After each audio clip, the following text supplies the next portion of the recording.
महोदय धन्यवाद। नियम 293 वरती बोलत असताना शासनाचं अभिनंदन करत असताना आदरणीय कृषी मंत्र्यांचं मामाचं अभिवादन करत असताना त्यांना काही प्रश्न आणि काही शेतकऱ्याच्या भावना, मी शेतकऱ्याचा मुलगा असल्यामुळं मामांना माहिती आहे आणि आमचं भाग्य आहे की कृषी मंत्री सुद्धा शेतकरी आहेत, जमिनीची अतिशय त्यांना माहिती आहे आणि शेतकऱ्याला किती त्रास होतो ते त्यांना माहिती आहे। आणि म्हणून या ठिकाणी शासनाने आतापर्यंत अनेक योजना आणल्या।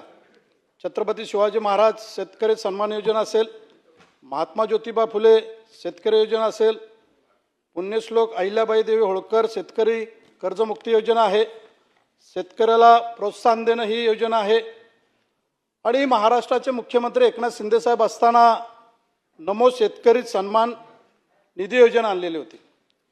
आणि त्याच पद्धतीने शासन शेतकऱ्याकडून अपेक्षा ठेवतं की शेतकऱ्यांनी नैसर्गिक शेती करावी आणि चांगला माल हा महाराष्ट्रातील लोकांना द्यावा। तशाच पद्धतीने पीक विमा योजना आहे, मुख्यमंत्री पाणत रस्ता ही एक अतिशय चांगली योजना आणलेली आहे शेतकऱ्यांसाठी। अध्यक्ष महोदय, आता महाराष्ट्रामध्ये पाऊस येऊ घातलेला आहे, परंतु मी पुणे जिल्ह्यातील काही 2 तालुक्याबद्दल बोलतो। ज्या रस्त्याने आपण येतात ना, त्याच रस्त्याच्या शेजारी मामा पण त्या रस्त्याने येतात, त्याच रस्त्याच्या शेजारी भोर आणि राजगड तालुका आहे। अध्यक्ष महोदय, मध्ये पाऊस येऊन गेल्यामुळे शेतकऱ्यांनी भाताची पेरणी केली आणि वरुण राजा गेल्यानंतर शेतकऱ्यावरती आता दुबार पेरणीचं संकट आलेलं आहे।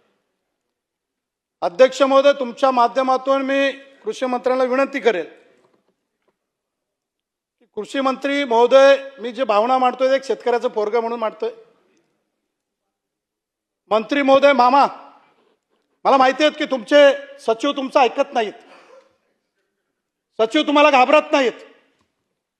मामा, माझी विनंती आहे तुम्हाला, या ठिकाणी शेतकऱ्यांचा आणि शेतकऱ्यांच्या लोकांचा विषय येत असताना काही त्या ठिकाणी बसलेले सचिव सुद्धा शेतकऱ्याची मुलं आहेत, त्यांच्या भावना त्यांना सांगायला पाहिजे होत्या की शेतकऱ्यांच्या भावना आहेत, शेतकऱ्यांवर ते अन्याय होतोय, शासन शेतकऱ्यासाठी अनेक योजना आणतंय, परंतु सचिवांना त्याच्या भावना नाहीयेत।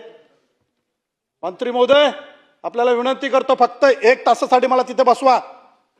कुठला सचिव तुमच्या शब्दावर येत नाही 1 मिनिटात ते बघतो, मी दाखवून दिलेलं आहे। असा शेतकऱ्यांचा कोणी अपमान करत असेल ना, तर मी शेतकऱ्याचा पोरगा आहे, ते सहन करणार नाहीये। सर्व सचिवांनी कान उघडून ऐका, या ठिकाणी शेतकऱ्यांचा प्रश्न मांडला जातोय, शेतकऱ्यांना होणारा अन्याय मांडला जातोय। शेतकरी जिवंत आहे म्हणूनच तुमच्या मुलाबाळाला खायला मिळतंय, अन्नधान्य आम्ही पिकवतो म्हणूनच तुमच्या घरापर्यंत येतंय, म्हणून या भावनाचा आदर करणं हे तुमचं कर्तव्य आहे। आणि म्हणून अध्यक्ष महोदय, मी तुम्हाला सांगतो, या सर्व योजना राबवत असताना माझा शेतकरी शासन दरबारी अनेक वेळा चपला झिजवतात। मंत्री महोदय, या योजना आपण राबवतो पण शेतकऱ्यापर्यंत पोहोचतात का नाही ते पाहणं पण आपलं काम आहे। अनेक वेळा पाहिलेलं आहे, भोर तालुक्यामध्ये 16 किलोमीटर 18 किलोमीटर एसटीच्या माध्यमातून तो शेतकरी त्या जातो कार्यालयात। मामा, 2-2 तास बाहेर बसून सुद्धा काही अधिकारी भेटत नाहीयेत। ही मस्ती आहे मामा, ही शेतकऱ्यांचा अपमान आहे मामा। अशा पद्धतीने होणार असेल तर या योजना मामा हे नको आहेत आम्हाला, परंतु ह्या तुमच्या अधिकाऱ्यांना तुम्ही तुमचं कर्तव्य त्यांना दाखवून द्या, नाहीतर मला 1 वर्षासाठी आहे ना कृषी मंत्री बनवा, मी यांना बरोबर वटणीवर आणतो, शेतकऱ्यांच्या भावनांचा आदर करायला शिकवतो आणि शेतकऱ्यांच्या ज्या योजना आहेत त्यांच्या चरणापर्यंत पोहोचवण्यासाठी यांना वटणीवर आणतो। मामा, काय चाललंय हे? काय चाललंय मामा हे? कोणासाठी? ज्यांनी विश्वासाने आपल्याला निवडून दिलं, आपण मोठ्यापणाने सांगतो बळीराजाचं राज्य आहे, बळीराजाचं राज्य ते घरापर्यंत पोहोचलं पाहिजे, आपण त्याच्यावर काय मेहरबानी करत नाहीये। आणि म्हणून अध्यक्ष महोदय, माझी मंत्री महोदयांना विनंती आहे. अनेक सदस्यांनी अनेक भावना मांडलेल्या आहेत. मी तर अध्यक्ष महोदय तुमच्या माध्यमातून शासनाला आणि मंत्री महोदयांना सांगू इच्छितो, हे कर्जमाफी देणं ही भीक बंद करा. कर्जमाफी देणं ही भीक बंद करा. अध्यक्ष महोदय, मंत्री महोदय, मामांना विनंती करतो की आता तुमच्या शेतात काम करत असताना पूर्वी 10 वर्षापूर्वी आणि आत्ता खताच्या माध्यमातून असेल, कामगारांच्या माध्यमातून असेल, बैलजोडीची किंमत काय वाढली हे माहिती आहे आपल्याला. म्हणून अनेक भाव वाढल्यामुळे जो माल कमावला जातो, जो उत्पन्न केलं जातं, त्याचा भाव वाढला नाही मामा. म्हणून माझी शासनाला विनंती आहे, आपण या सर्व गोष्टीचा विचार करून आमच्या शेतीमालाला या खर्चावरती आधारित हमीभाव द्यावा. कर्ज देण्यापेक्षा या हमीभावाच्या माध्यमातून शासनाने जर मदत केली तर यांच्यापर्यंत जायची गरज नाहीये. शासनाला योजना पोचल्या नाहीत असं पण शेतकऱ्यांना ओरडायची गरज नाहीये. म्हणून आपल्याला या माध्यमातून सांगू इच्छितो की आपण शेतकऱ्यांना वेळेवर खत देऊ शकत नाहीये, वेळेवर झालेले अवकाळी पावसामुळे नुकसान भरपाई देऊ शकत नाहीये.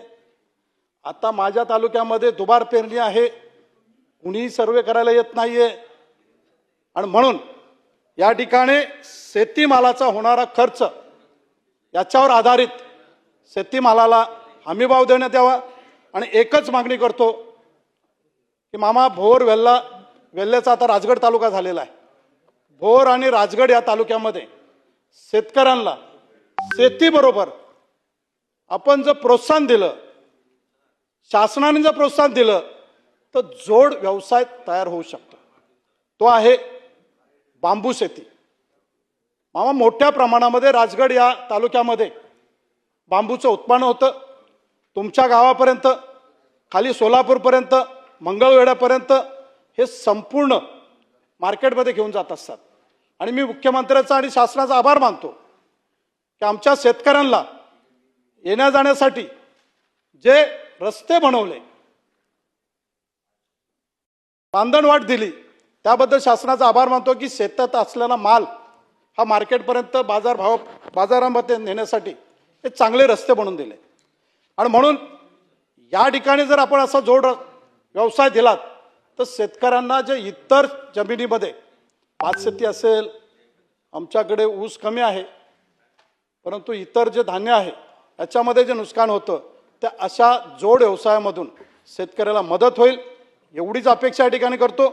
आणि ज्या शासनाच्या योजना आहेत त्या मामा तातडीने लोकांपर्यंत पोहोचवाव्यात एवढीच या ठिकाणी विनंती करतो आणि थांबतो. धन्यवाद. जय किसान.